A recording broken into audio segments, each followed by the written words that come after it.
جائز ہے مفتی صاحب آپ اپنے مریدوں کے لیے خصوصی ملاقات کا کوئی دن طے کریں آپ بیان کے علاوہ. بھائی میں نے ایک دن رکھا تھا, اس میں رش اتنا ہو گیا تھا کہ میرے لیے اس کو سنبھالنا مشکل ہو گیا تھا, تو اس لیے بس اسی طرح ہم نے عثمان بھائی کا نمبر دے دیتے ہیں, ہم ان سے رابطہ کریں, کوئی معقول وجہ بیان کریں تو میں ضرور ملاقات کا ٹائم دیتا ہوں,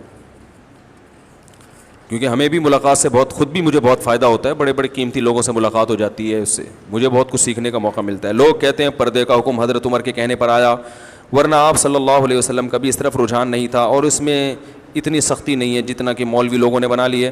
پردے کا حکم حضرت عمر کے مشورے پر آیا, مگر آ گیا. جب آ گیا تو ہمارے لیے کیا بن گیا؟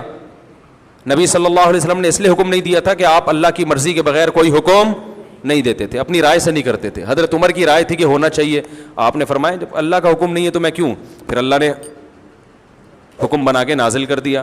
تو سوال پیدا ہوتا ہے اللہ پہلے ہی نازل کر دیتا تو بھائی اللہ نے حضرت عمر کی فضیلت بھی بیان کرنی تھی نا.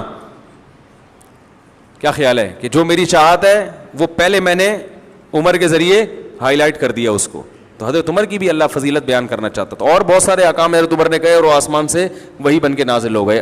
حدیث میں آتا ہے اللہ نے عمر کی زبان پہ حق کو جاری کر دیا ہے. اچھا زمانہ ڈھل رہا ہے مغربی تہذیب میں, لیکن